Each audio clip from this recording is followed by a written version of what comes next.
World Regions Geography, Lecture 2, Part 4, Demography and Urbanization. One of the things you notice when you look at a map of Europe is how densely populated. Europe has one of the densest populations of any place on Earth. Very stable growth. The big problem in Europe is the baby bust. What we mean by the baby bust is that women in Europe are having less than 2 children per woman, which means the population is continuing to age. It's getting older with fewer babies born, and over a period of time, you're going to end up with an upside down pyramid, or a pyramid with a big balloon at top and narrow at the bottom, which is going to make it difficult for the people that are still working, in other words, younger people, to pay the bill for the older people. You have increased life expectancies, which exasperates the problem because you have people living longer and fewer people being born, and so you have people who are needing to be taken care of, provided for, income, housing, food, medical, for longer periods of time. Long term, you're going to see serious problems in Europe because of that. European diaspora. So what are we talking about when we talk about a European diaspora? By European diaspora, we mean Europeans leaving Europe. Where did they go? Australia, New Zealand, European colonies in South America, the United States. We saw wave after wave of European migrants, Germans, Irish, Southern Europeans, Eastern Europeans, Northern European groups, all migrating. Part of that was brought about by migration within Europe. The increased industrialization, limited opportunity for people. People started leaving when they could. They came to North America, Australia, New Zealand, some African colonies. A lot of people ended up in Chile, Brazil, Argentina, Paraguay, Uruguay. Rural to urban. The initial migration was rural areas into urban cities during the mercantile era. The more recent migration are labor migrants from Eastern and Southern Europe migrating to the more industrialized Northern Europe. War and persecution. That right now, the most current migrant groups are probably coming out of the Middle East, and war is always a driver of migration.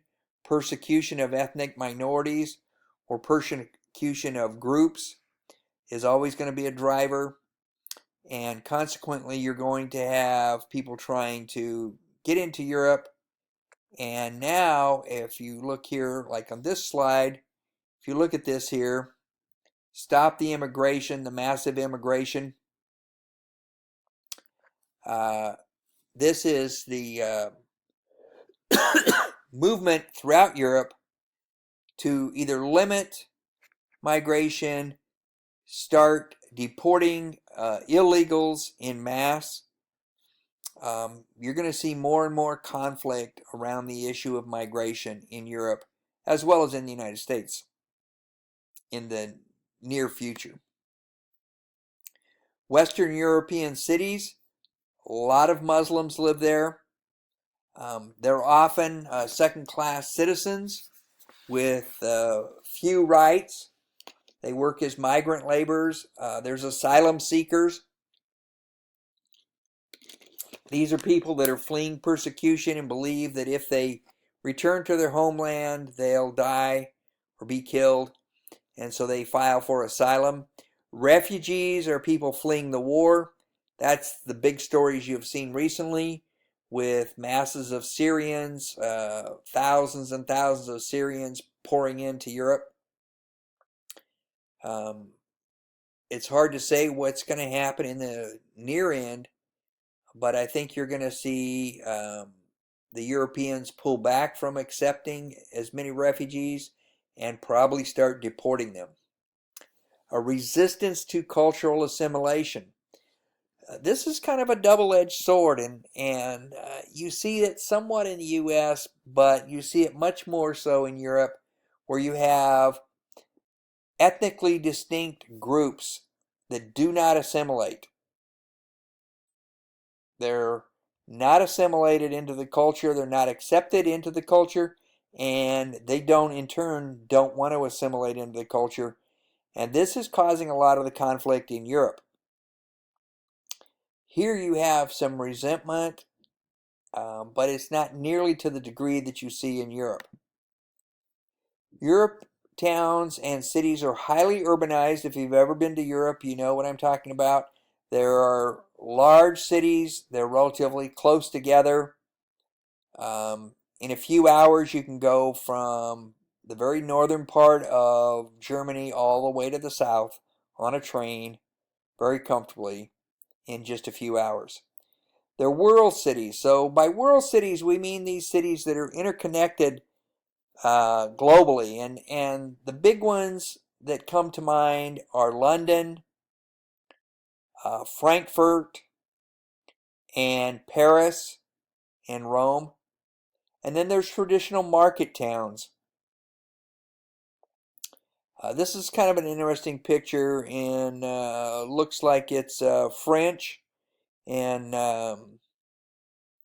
you have an African lady here in more traditional dress, and looks like maybe an Arab there. I can't tell, but very typical architecture that you see all over France. Very typical small neighborhood stores.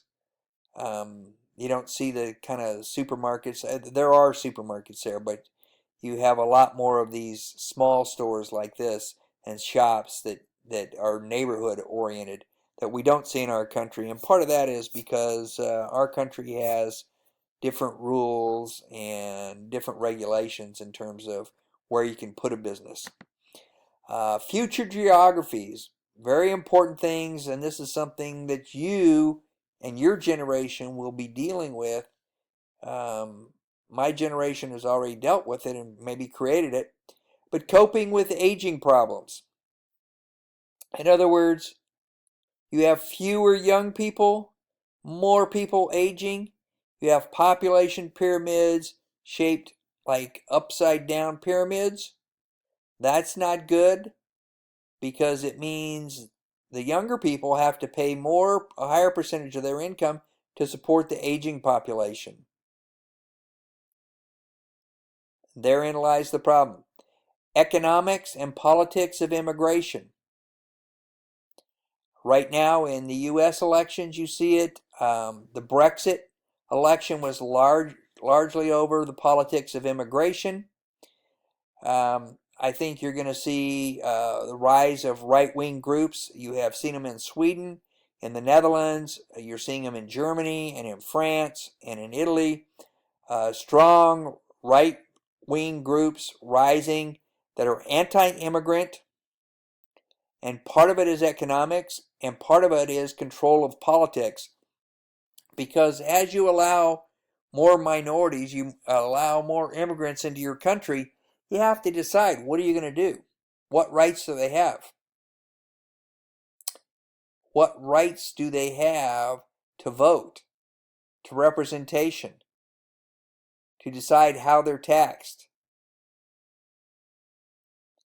That is a serious question, and it's something that World Regions Geography hopefully stimulates you to think about, because we have the same issue here. Should illegal immigrants in this country have rights? And if so, what kind? They have the right to education. In California, they have the right to a driver's license. They have a right to an education. If we decide that they don't have the right to an education, are we saying that they are permanent second-class citizens? And really this raises the question, this politics of immigration raises the question, is what is immigration? Is immigration a political right? Is it an economic right? Or is it a human right? And the reason that's important is because how we deal with it is considerably different legally, moralistically. If we see it as a political right, then it's a decision that a political entity has the right to make to not allow someone to enter. If it's an economic right, again, the political group may have the right to control who can come in and out, but people do have the right to earn their income. Now, if it's a human right, that throws it into an entirely different arena and a whole different set of rules. So it's a serious question that has to be addressed. Coping with aging problems, with aging population. Europe has 19 of the world's 20th oldest economies or countries. Probably, I'm guessing that the one that's not there is Japan. Old age dependency ratios are increasing. If you look over here, old age dependency ratio, Italy, over 30% of the people are past 60 years old. Germany, even France, 25 to 30%. United Kingdom, Sweden, Norway, fairly young population. Iceland, fairly young. But most of Europe as a whole is very old. And that means that at some point you're going to have fewer and fewer workers. So even if you have this huge manufacturing capacity, if you don't have people to work in the plants, the plant is not going to stay open. It's not going to stay producing. And if the plants do not stay producing, how do you pay for the food, housing, medical, utilities, etc. of that aging population? Very, very important questions. Coping with immigration. North Africa, the Middle Eastern immigrants flooding into Europe. Growing Muslim population. This is creating social and cultural conflict because they have different set of values. They have different set of beliefs. And whose beliefs should govern? Is it the new Muslim minority, or maybe in the next 20, 30 years, Muslim majority, who's going to determine the laws and the mores of life in Europe? This is where the conflict with immigration and rising right politics is coming from. It's being driven by these issues right here, social and cultural conflict.